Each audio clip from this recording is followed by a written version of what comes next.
Hi there and welcome to the Plugged In Show. I'm Paul Asay. It feels like summer, doesn't it?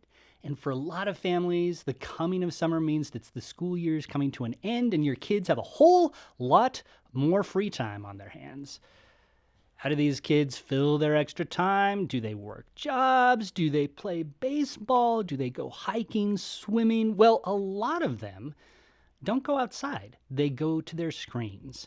They concentrate on logging extra hours on that video game or see a few thousand more reels on Insta.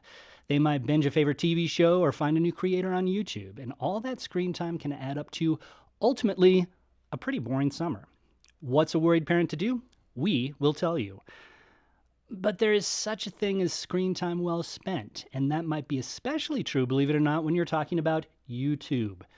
Sure, you can learn how to fix a pipe or press flowers there, but you can also engage with your faith there, whether it's by digging into theology or just hanging out with some fun creators who also happen to be Christian. You say press flowers? Press flowers. What does that mean? Haven't you ever learned how to press flowers? You don't press flowers regularly?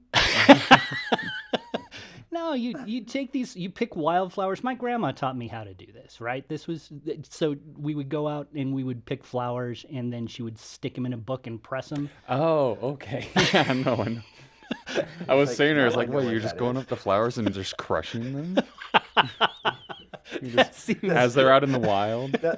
See, if you looked at YouTube, you would know how to press flowers. Anyway. Right. That's the place I always go.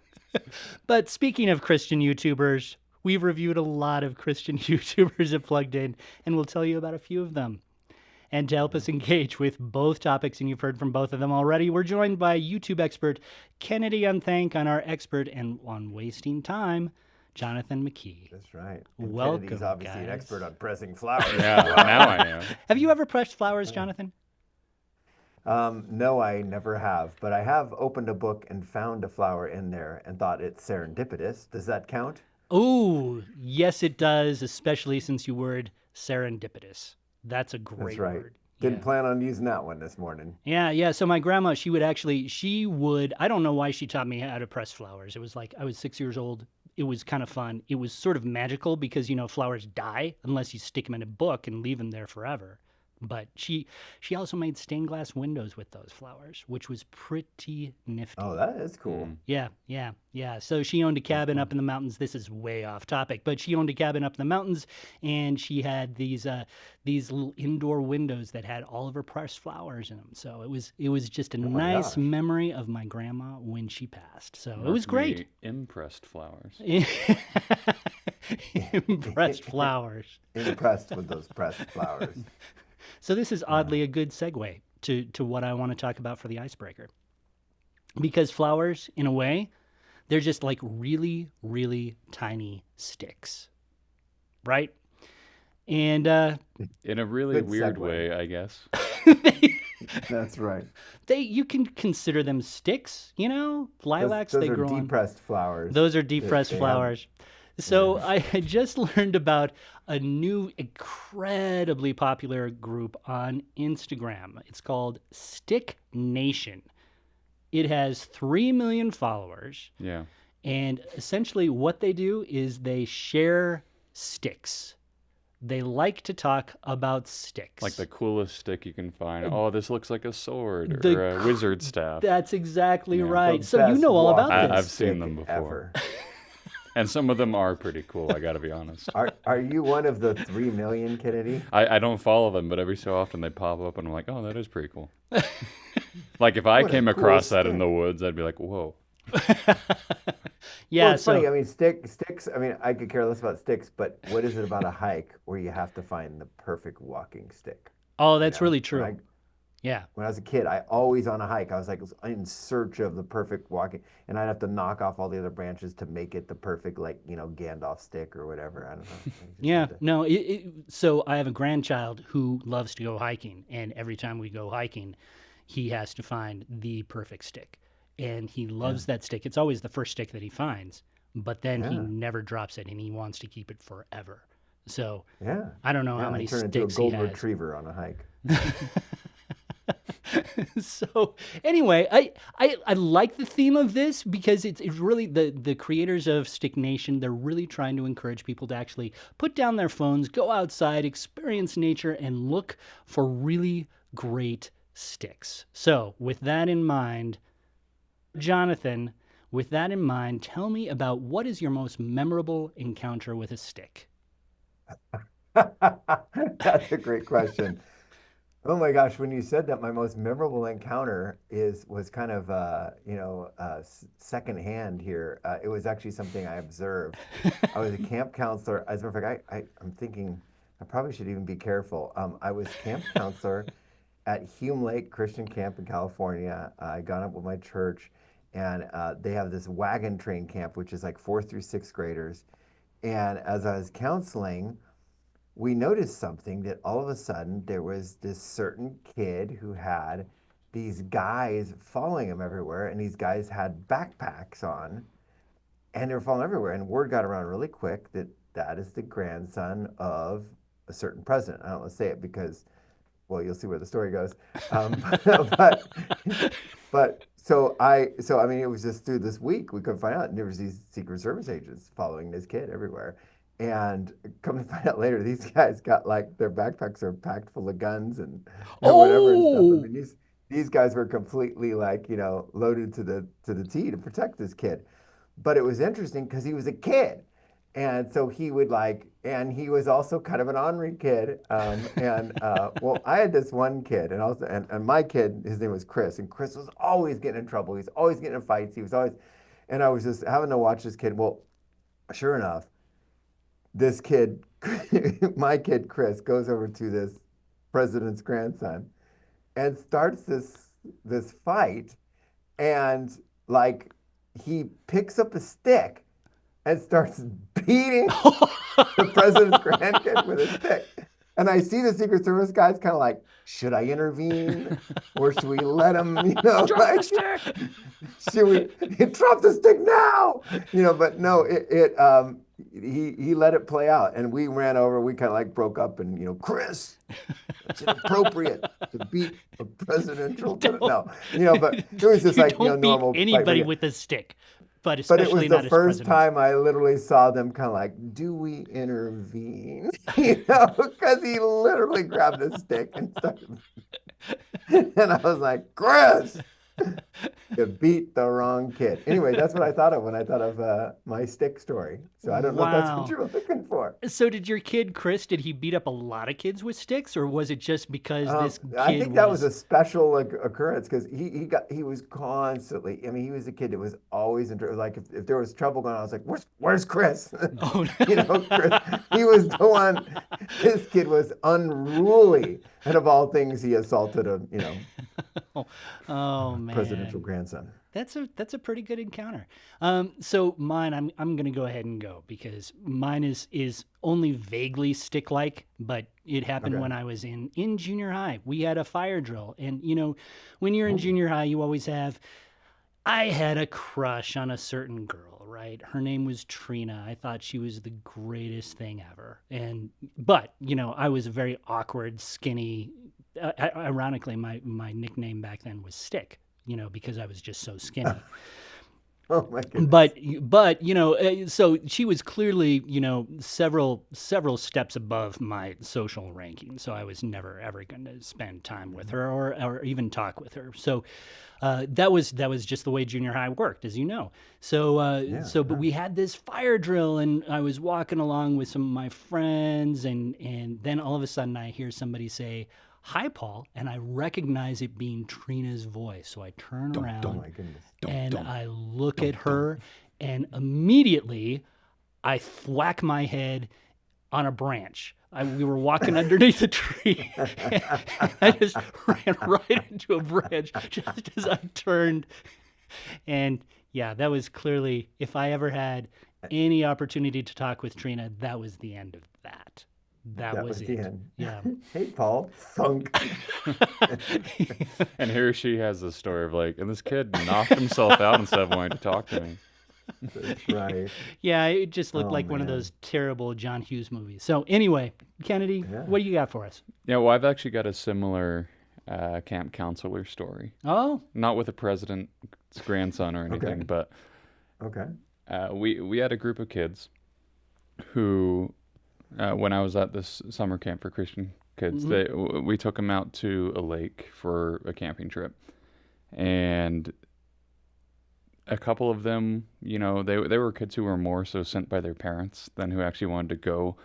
And so they were always looking for reasons to not be involved in the outdoor activities. that might have been me. Yeah. It happens. Which is difficult as a counselor because you're trying to just keep all of these kids together. And so what my co-lead and I did was we were like, okay, we're going out into the woods. Let's make this little competition called King of the Forest. And what we're going to do is, as we go throughout this camping trip, to eat up the time, make them not realize that we're on a camping trip, we're going to have them play through like these 10 competitions throughout the time. And whoever gets to the very end of those 10, whoever accomplishes all 10, that person becomes King of the Forest. And man, you made this up on the fly. Yeah, they ate it up. Oh, yeah. But they ate it up too much because one of the 10 rules was you had to find a stick that looked like a sword. Okay, I can see where this is going. No, actually, it's not going where you think it's going. So these kids, they all get their swords, and we're very clear. It's like you're not allowed to hit each other with them, because we're gonna get in trouble. Yeah. And they were all good enough kids that they followed that rule, at least with an eyesight. And however, then we get into the evening and the bonfire is going, and there's been these 2 kids who have just had this feud throughout the whole week of camp. And so we say, hey, we need to keep the bonfire going. How about you guys go out and find some firewood while you're going out? And so one of the kids in the feud goes out to find firewood. The other kid stays back, and he grabs the other kid's stick and he throws it in the fire. Oh my goodness. That is just rude. And then when the other kid comes back, he looks up and goes, "Cooper, someone threw your sword into the fire." And we had all seen who had thrown it. So we're like, "What are you talking about?" We had to take him aside. It's like, that was so mean. Oh my goodness. And we're like, "How dare you do it?" It's like, you cannot be king of the forest anymore. I'm sorry. That is disqualifying. Dethroned. You are dethroned. Yes. But it was so... It was one of those things where in the moment it was so nefariously funny, but you can't laugh about it because you're the camp counselor. And so you're saying there, it's like, wow, that was the most devious little plan I've seen from an 8-year-old.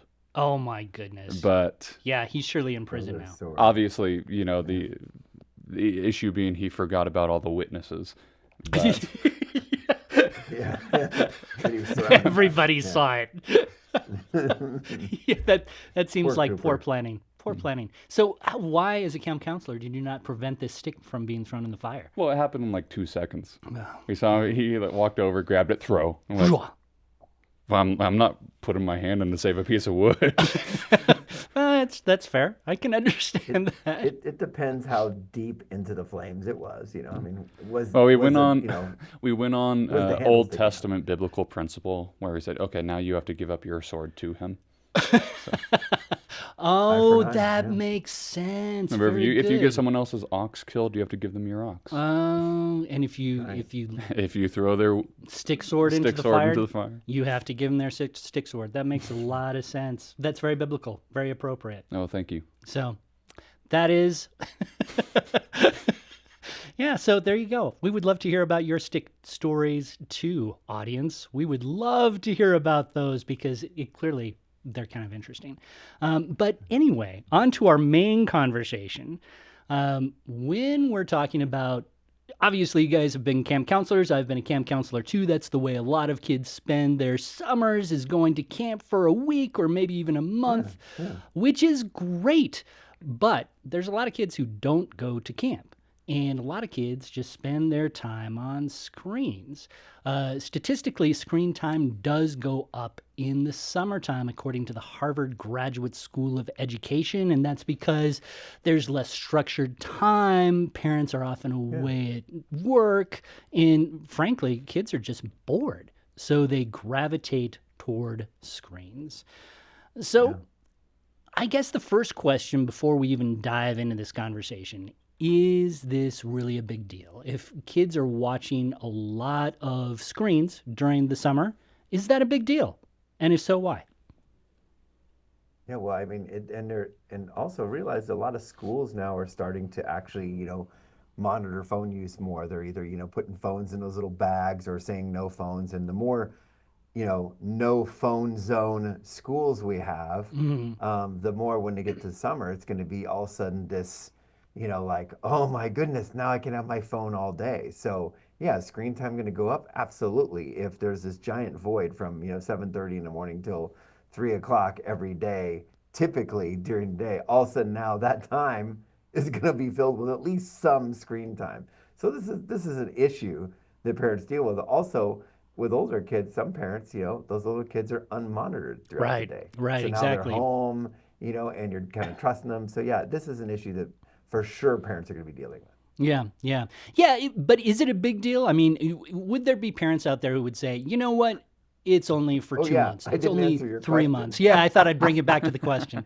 That's right, the actual question. I was just saying it's actually an issue. It actually is an issue that you're dealing with. But yeah, no, screen time is a big deal because, I mean, think about it. If you listen to this podcast, our listeners know that we've shared the numbers, actually, the research out there. The whole reason schools are starting to ban phones is especially social media. Forget screen time. Let's hone in on social media because kids gravitate towards social media. More than an hour or two per day can lead to increased anxiety, depression, eventually suicidal thoughts, self-harm. I mean, this isn't alarmist stuff. This is pretty much anybody who studies this stuff realizes the more time young people spend on social media, the more chance of anxiety and depression. It's a real thing. And those numbers usually are around over 1 to 2 hours a day. So yes, it's a huge deal. Yeah. So when you're a parent and you're sort of walking into this conversation, summer is just right around the corner. You're trying to figure out how to keep your kids off of using their screens too much. How do you start these conversations with your kids? How does this process of keeping screen time in control over the summer, how does that begin for most parents? Or should it begin? I love that you asked the question, how do you start that conversation? Because that's the right question. The wrong question is, what rules do you have in place? Because that's where we always tend to gravitate as parents, is towards the rules. Well, just make a rule. Right. No more than, if the numbers are no more than 1 or 2 hours a day, let's just make a rule with that. And it can't just be a rule. It's got to be a conversation. So you start in the right direction, Paul. That's great. It's literally, it's before summer, go into dinner with your kids and say, hey, let's talk about this summer. Let's talk about expectations. What do you think? And especially if they're older kids, hey, what do you think would be fair? How much time do we want to spend on screen? Sharing research with the kids, literally cracking open a book, and reading a paragraph, of, Jonathan Haidt's, Anxious Generation, saying, hey, what do you guys think?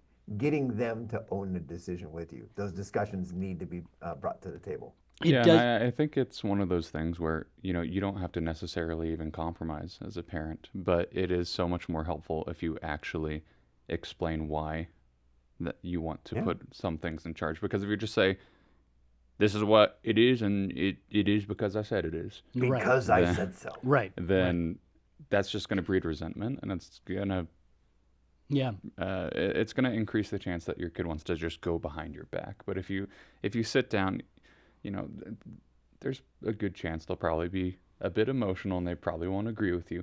But at the very least, they'll say, okay, well, you tried to explain it to me. Right. Well, and I think that to get to both of your points, the idea of that shared ownership with this, right? And there are going to be some kids who push against this more. But especially if you're talking about teens or older kids who are going to be alone in the house while their parents are working, you kind of need that buy-in, right? You need to show your children that this is not just me being a mean parent. This is not just me saying because I said so. This is because it truly is for your own good. This will make a better summer for you if you do other things besides play Fortnite, right? I think that that's a huge key when we're talking about this conversation. Yeah, yeah. Well, it's funny, obviously it's been decades teaching parent workshops, and parents were always like, well, how do I start those conversations? What can I use? Do you have a tool? Do you have something? And so literally I ended up, a lot of the books I wrote were specifically that, to have a tool that you could, sit down and crack open some of this research and say, what do you think? And that's the goal. And it's not necessarily one of my books, but like when my daughter and I co-wrote a book together, The Teen's Guide to Face-to-Face Connections in a Screen-to-Screen World. The whole approach of that book is, hey, phones are fun, they can be super helpful, they can be great, but aren't you frustrated when you're sitting there trying to connect with your friend and they're buried in their phone and they don't even look at you and they don't even talk with Mm, you? Wouldn't yeah. it be cool if we stuck these things in our pocket every once in a while? And that whole book, the whole thing is kind of talking about, hey, when is it time to stick this thing in our pocket? And those are the type of books, and I mean, and whenever I write a book like that, I always put discussion questions at the end of the chapter. This isn't a book plug. The point is that we can have conversations with kids. We can read something and go, what do you think about that? What's this look like in your world? And and it could be, like I said, it could be, the anxious generation. We spent a whole podcast talking about Jonathan Haidt's book, Anxious Generation. Really fascinating research about the effects of social media on us, and that basically the premise being, too much, screen time is harmful. Phones disrupt our attention, our sleep, our social interactions, and we should be out playing more. And it's so funny. You think that a lot of kids would kind of be like, "Well, that's cool. I get to play more," especially younger kids. This is a good thing, and maybe that's a good segue to the conversation. Is we can introduce them to fun things outside, and being able to, back in the day, we used to just kick our kids outside and be like, come home when the street lights, start flickering, or whatever. And they would go outside for the day. Well, now they got their phone in their pocket, or they'll go to their friend's house and play Xbox for 10 hours. That's why you need to have the conversation, because then they might not even play with a stick. They're going to play with a joystick.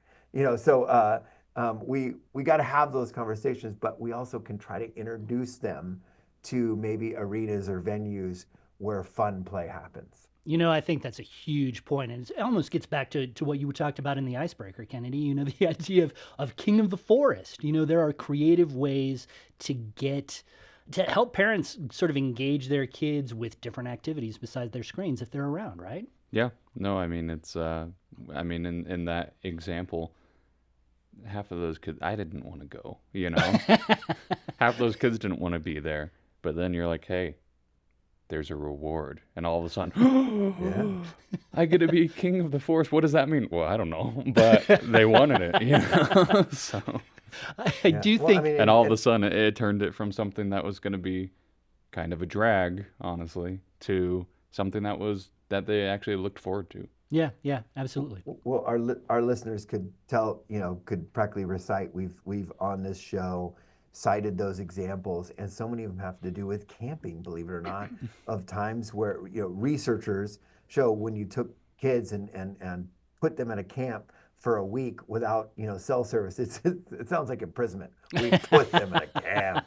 We denied them cell service and food and water. But you literally, and at first you think they're going to go out of their minds, but most of those studies, and I've cited many of them in my research, is that it's crazy. At the end of those, usually in the 90 percentile, the amount of kids will say, "Oh my gosh, that was fun. That was more fun than I normally have in a normal week," and they come back kind of like looking for more face-to-face interactions instead of these screen-to-screen interactions. It's a positive experience, and when people have those positive experiences, that week off, that fast. Matter of fact, okay, parents, I'm going to give you something right now. Here's a research. You can Google this. Bill Gates Think Week, or Bill Gates review The Anxious Generation, because Bill Gates reviewed Jonathan Haidt's book, The Anxious Generation. In that, he said this amazing story where he talked about the effects as he was reading it and deciding for himself, what do I think of this? Because Bill Gates, of course, I'm very pro technology, right? You'd think that Bill Gates would want, a cell Absolutely. phone in every pocket at Right. every moment, right? Right. And he'd And when certainly he like to read sell this, his he was, share, right? But yeah, absolutely. And you think that when he's reading this book, he'd think this is against everything I stand for. But he basically was like, wow, this really makes me ponder so much what I've done. And he actually talks about how he used to take this annual Think Week when he would isolate himself in a cabin and with nothing but books and technical papers for 7 days straight. He'd do nothing but read and write and interact with the people who dropped off meals with him, and he was just committed to uninterrupted concentration. And as he talks about this, he says, when I'm reading Jonathan Haidt's book, The Anxious Generation, it made me wonder, would have I developed this habit if I'd grown up with today's technology? oh, that's really interesting. Yeah. Would I even do that? There's a discussion starter for your kids. Yeah, that's really fascinating. I do think as we talk about some sort of practical tips to help parents walk through the summertime, definitely engage them with games. Definitely you can think about ways to get them outside where you can play games. Yeah.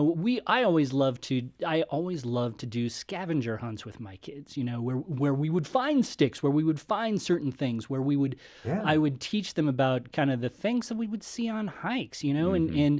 and these can be super fun ways to engage your kids, get them looking outside instead of on their screens. Yeah, well, I think as well, I mean, you're talking about engaging the kids. I think that's part of why obviously screen time goes up in the summer. Mm-hmm. Is just because, you don't have school to do, you don't have homework to do. And so now you're just like, well, I don't have a car, so Right. I can't really go anywhere. Right. And unless I want to start reading all my parents' books, what else can I do? Mm-hmm. And so I think it can be helpful as the parent to make little task sheets. Even if I'm not even saying like chore sheets, Right. Right. but like even if you give them just little tasks to do throughout the day, is just go do this, do this, do this, Mm-hmm. or even if you don't make them tasks, make them like suggestions. Mm-hmm. Yeah. Yeah, I think that's absolutely right, Kennedy. Well, and to bounce off what you said too, what am I going to do? Read all my parents' books? Well, think of ways we can give them stuff to do. We used to go to. There's this place called a library, and they have books for free that you can like borrow for a week. It's awesome, or 2 weeks sometimes even. No, but we used to take our kids all the time. We'd be like, hey, go find 10 books, anything you want. And it was awesome because kids would come back with different, I remember when my son went through, similarly, I went through the same thing, like this shark phase. He'd come back with 10 shark books, whatever. Everyone goes through a and shark phase. yeah, absolutely. And my daughter would come back with, like everything, like 10 dog books, and the other daughter, 10 romance books, and then, me, 10 romance dog books. What? Anyway, but the thing is, we would always like come back with our stacks of books, but it was fun because all of a sudden through the week we would have like that lights out time, where all of a sudden, screens are off, whatever. And it was, hey, you could read or you can go to bed. Right. And that's something I actually do with my grandson now. And this is great to build when your kids are young because it continues as they get older. But when it comes to bedtime for my grandson, I'll say, hey, it's time for bed. We can go to bed now, or we can go outside and look at stars for a little bit as we're getting tired. Oh, that's and of great. course, what's he choose every time? Stars. And so we go out, we have these 2 lounge chairs that are like right by our pool. It's in the middle of nowhere. And we go out and we just look up at stars. And he's always like, he's 4. Yeah. And he's just like, It's we end magical. up talking about God. We end up talking about all kinds of stuff. Yeah. And, he's 4. We got to build this while they're young, get them used to not just staring at the screen. I think that that's a really, really important thing. Now, obviously, we have lots of parents whose kids are 16, 17. So the habits that we're talking about building, it's a little bit harder when you're that age, right? But man, if your kids are young, the things that you do together as a family in the summertime, that is going to build what your child enjoys as they grow up, Yeah, and even as absolutely. they head into adults. It's funny.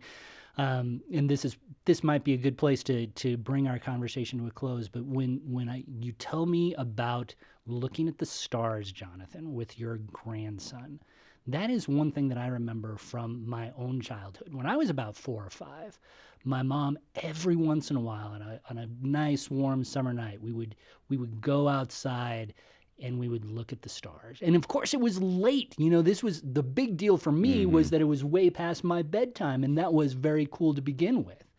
And just to look at the stars, she had this telescope. She would show me different constellations. And to this day, when I look at the stars, I am brought back to that time as a child, and just how special that was. And I know we want to land, but I want to give hope to that parent who's got that 16-year-old, that 17-year-old. They're like, well, I didn't do it, and all they want to do is sit in a room and this and that. I would say find something they love. It could be a restaurant. It could be something that they like to do. Find out from them. Sit down with them. Ask them, hey, what's your favorite place to go? Where's your favorite ice cream? What's your start with what's your favorite? And if they're like, man, there's nothing I like more than Five Guys fries or something like that.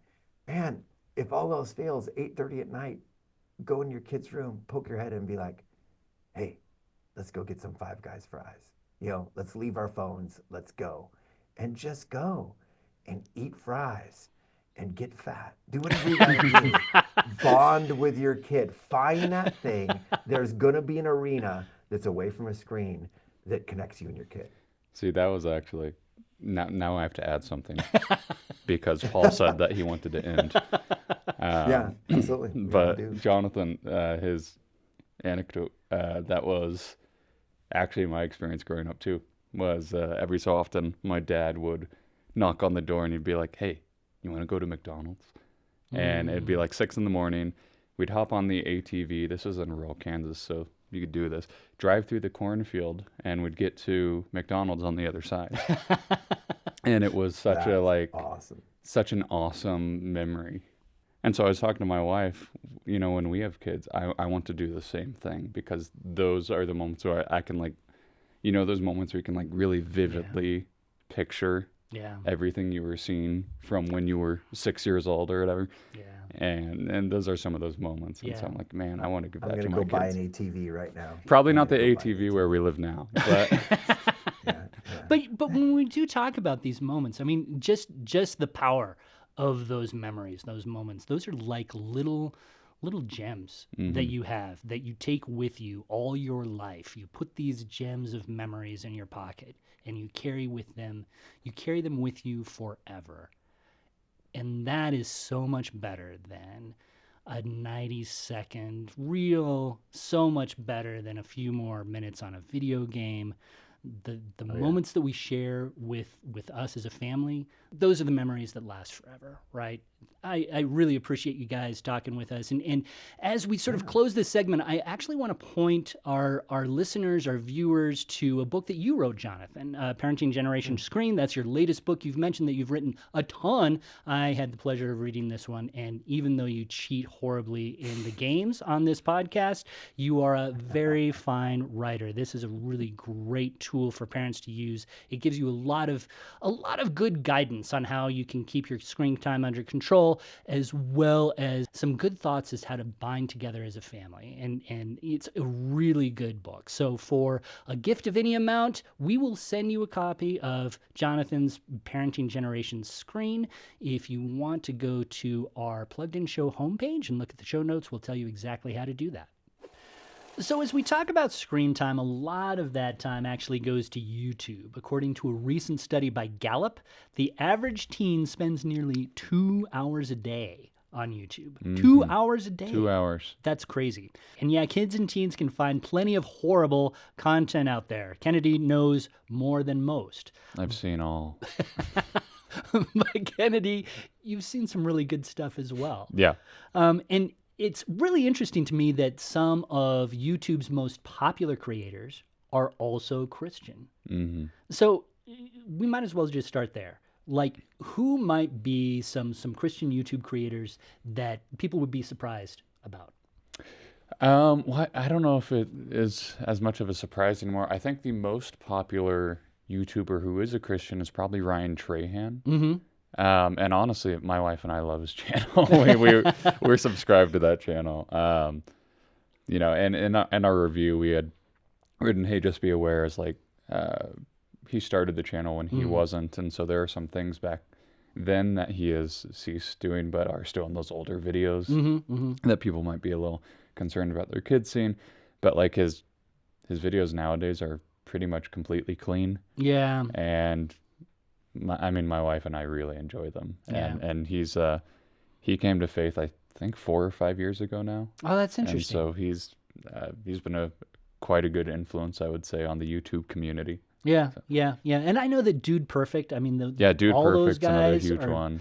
and granted, their faith doesn't necessarily come out in all their videos. Oh, no. But it's kind of nice to know that chances are it's going to be clean stuff. Yeah, and well, if they dig a little bit deeper, what they're going to dig into is kind of wholesome. Oh yeah. I mean, we made a distinction even when we were talking about this, is because we have channel reviews of Christian YouTubers, and we have channel reviews of YouTubers who are Christian. Right. And there's a big difference. And I made, though they're both tagged with the Christian tag on our website, we make a bit of a distinction and saying the Christians who are YouTubers are the people who their content isn't focused on Christianity.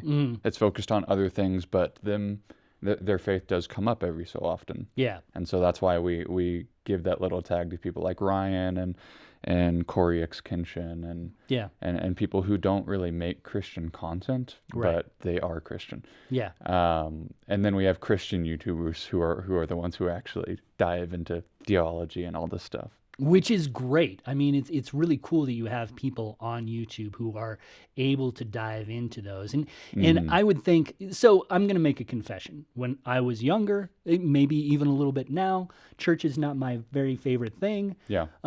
It can feel a little bit dry, and there can be just sort of this mental hang up, right? But when you're talking about some of these issues on YouTube, they can do it in a really fun, lively way. What would you say would be, for someone like me who might not love going to church, what sort of channels would you lean toward sending me to?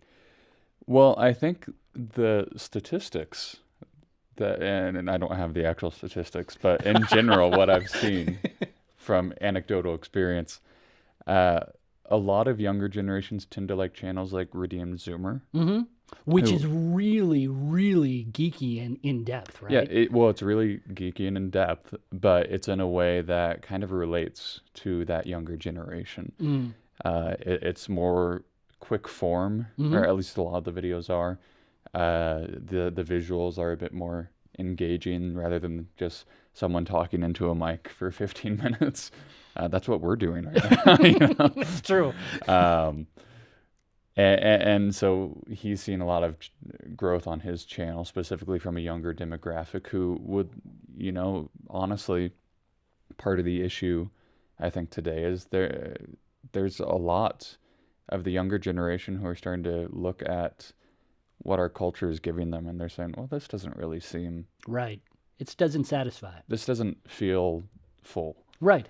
And then you have people like Redeemed Zoomer who are coming along, specifically targeting, obviously Gen Z, and and he's saying, hey, well, let me offer you something else. And that was kind of his experience as he shared his testimony to us. And, so he's kind of, I don't know, the Bible kind of describes, like Paul as the apostle to the Gentiles. And, Yeah.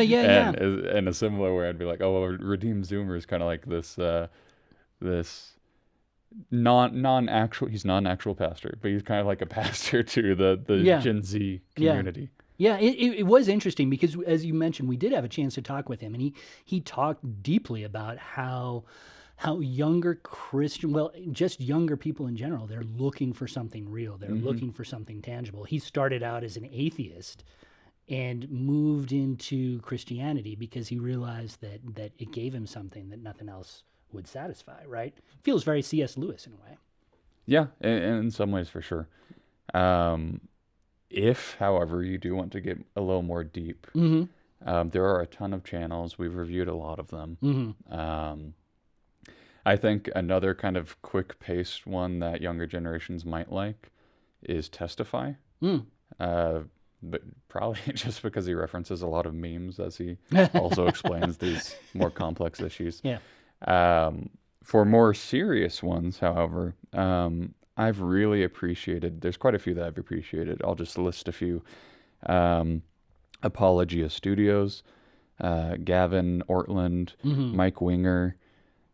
We've done Daily Disciple. We've done a lot of channels. The Beat by Alan Parr. I really like those channels in particular because they're very soft-spoken. And when you listen to them, they don't feel like they're trying to just win an argument. Yeah. But you can, as they talk, you can hear the love coming from them. That's great. And I think that's something that is really helpful in this day and age where you have a bunch of opponents who are saying like, "Whoa, it's this oppressive religion that just hates everybody except for a certain group of people." Right. Which isn't true, and I think these men really show that. Yeah. In particular, and they kind of show that biblical counter example.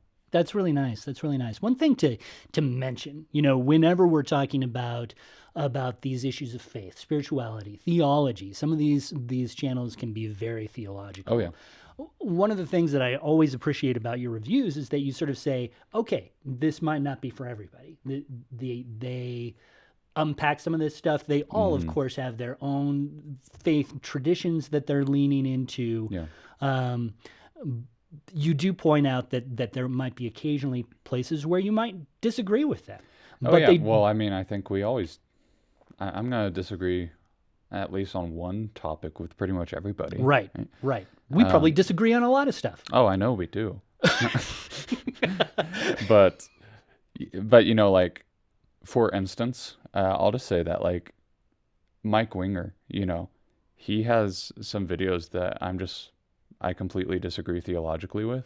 I don't think they're like heretical or anything. Right. But he comes to a completely different conclusion. But I still really appreciate his channel. Right. Because the way he goes about it and the way he explains his position, I'm like, I don't agree, but I can definitely see that you've done your research. I can definitely see how you get to where you are. Right. And so that honestly, sometimes that's more helpful than just going to the one where you just completely agree. I totally agree. Because, look, I mean, I've changed my theological views on a couple topics, and that would have never happened had I never engaged with people who I didn't initially agree with. But I'm like, that's actually a better explanation. Yeah. I think that's really true. And sometimes we can get sort of locked into our own thoughts. And it's really good to have strong opinions. It's really good to have thought this stuff out. But sometimes to think this stuff out, you need to engage with people who might not share the same ideas. And that allows you in a strange sort of way to do that through YouTube. Oh, yeah. No, and I really appreciate it. Yeah. And I'm going to throw out one more because I can't help it. Ready to Harvest. I love that channel so much. The whole channel is just it's a guy, and I can't remember his name, so I apologize, but he's just very neutrally explaining what every denomination believes, which is really difficult, and it's really helpful because I mean, you don't want to misrepresent people, right? And it's so helpful to just look and be like, okay, this is what they believe. And like I said, I watched his videos on my denomination, and I know he and I don't agree on a lot of things, but he got pretty much everything correct about my denomination. So I was like, okay, this guy's, at least from my experience, he was pretty accurate. That's awesome. So how often are you trying to review actual Christian YouTube channels on our channel? So that is usually roughly once every 5 to 7 weeks. I'll try and do one. And the main reason behind that isn't because we want to be like, got him, this guy actually isn't good, so you shouldn't go there. But it's more so, oftentimes, if you scroll through our YouTube reviews, there's a lot of times where it's just like, well, this is bad. this one's also bad. Right. And the next one's bad too. And so basically what I wanted to do was kind of put a little plumb line Yeah. where it's like, you know what? Every so often, it's almost a guarantee we're going to have a review for a channel or it's like, you know what? Okay, this one's pretty good. Yeah. It's going to be good for your kids or it's going to be good for you as a believer yourself. Mm-hmm. And so there's a lot out there. I know we've gotten a lot of requests for different ones. So it's going to be a while before we get through all of them. But it's also kind of nice because for the next few years, we can have that plumb line continue. Yeah, I love that. I love that. Thank you so much, Kennedy. Of course. All right, now it is time for one of my favorite segments in the entire podcast and one of my very favorite games. We are going to be doing Pop Rumble. And Kennedy is here to tell us what we are doing. Kennedy, take it Yes. away. So Pop Rumble is a game where other people will pull from a cup. A cup. They will pull out the name of a famous character from a movie, TV show, or video game. Provided you know the character, we will then move into section 2 of setup, which is where I will pull out an event from another cup.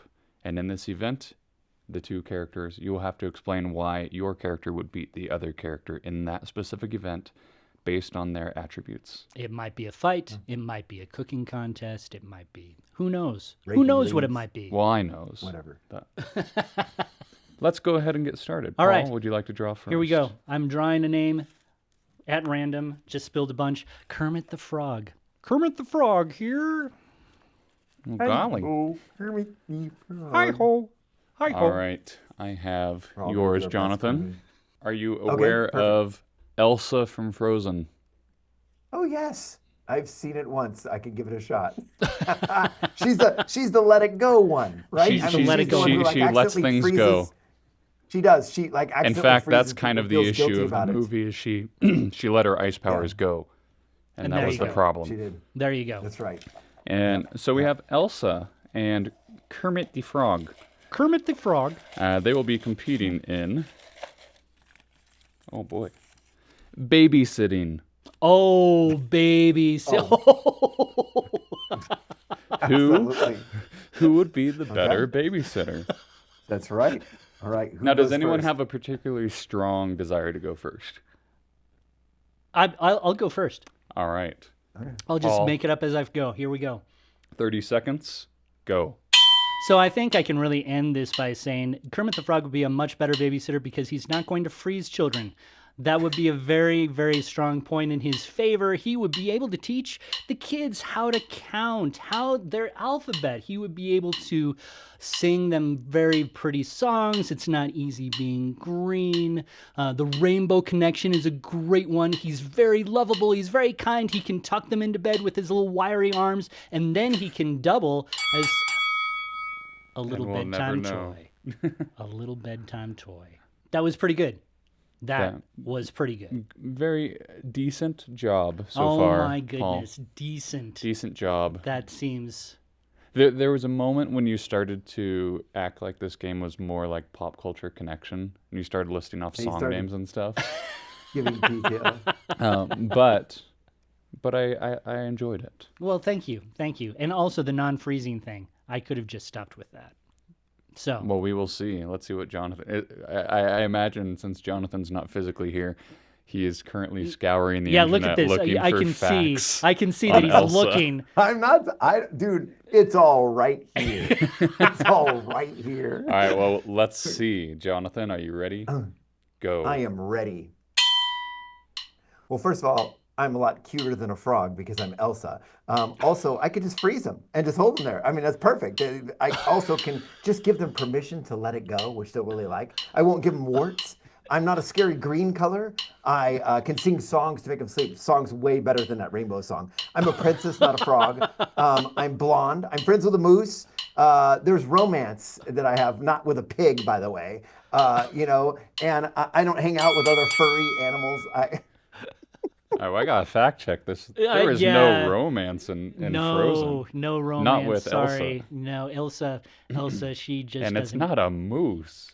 It's a reindeer. Is he a reindeer? He's a reindeer. Mm. You know, Jonathan, That is the most irresponsible babysitting I have ever heard. You can Your- freeze your your first- children. your first few ones were just like reasons I wouldn't want to hire. You're gonna freeze freeze them, my or you give kids, them permission. or you're gonna let them do whatever they want. Exactly. That's And, right. That feels like an all or nothing See, that's sort the of thing. It's babysitting the policy. discipline, but yet the myth of like, I'm going to let you do whatever you want. Let it go. But then you just freeze them. Goodness. So, yeah. well, for those reasons, I think I have to go with Kermit the Frog. Yes, Kermit the Frog. Yes, though Kermit So the you're Frog. going for there is a- quality instead of quantity. there is a myth that Kermit might give you warts, but I'd take that over freezing my kids. Maybe we'll invite Elsa over to freeze those warts off, but that's about it. That feels that feels like Between a you and great me, tagline. I'd rather have Kermit babysit my kids than that Elsa. I think that's a great tagline for the entire episode. It's better than freezing my kids. Thank you guys so much for joining us today. This was a lot of fun. And we'd, of course, love to hear from you who are listening, who are watching. Are you thinking about summertime activities for your kids? How to keep your kids off screens? Are you a kid and want more screen time or less screen time? What advice would you give to your parents? How would you spend your time ideally this summer? And do you have a favorite Christian YouTuber? And if so, who is it? Connect with us on Facebook and Instagram and on YouTube. You can always go to the Plugged In Show homepage and leave us a voicemail. We would love to hear your actual voice, or you can write us a note at team@thepluggedinshow.com. We actually had some commentary from a few of our listeners regarding our episode 282, I believe, where we talk about Christian movie madness and the journey to you. Evan writes that Christian movie madness was awesome. I'm watching through them all, which is amazing because there's 64 movies to We're gonna hold you That's a to lot. that. Evan, we lot. want to We're gonna know hold you your to that. favorite once you watch them all. There will be a test. Evan. On YouTube, a viewer named Ashley, no relation presumably to our own Ashley, also like the Christian movie bracket and hopes we'll do it next year with movies that people would consider Christian as well, which I'm guessing she's talking about secular movies that might have a lot of Christian content. She also said that regarding our breakfast food conversation, I have never done a muffin sandwich, but she loves doing that with cupcakes. Well, So there you go. Even then you better. understand the principle. Absolutely. And Chris also asked if Journey to You is the very first Hallmark movie we've ever covered. The answer, Chris, is no. But most of the Hallmark movies we have covered, Christmas movies, because Hallmark takes over at Christmas time. So anyway, if you care to comment, we'd love to talk with you. We'd love to answer your questions on this very podcast, on this very show. So please send in your questions. We'd love to talk with you. And again, thanks so much for joining us on this episode of The Plugged In Show.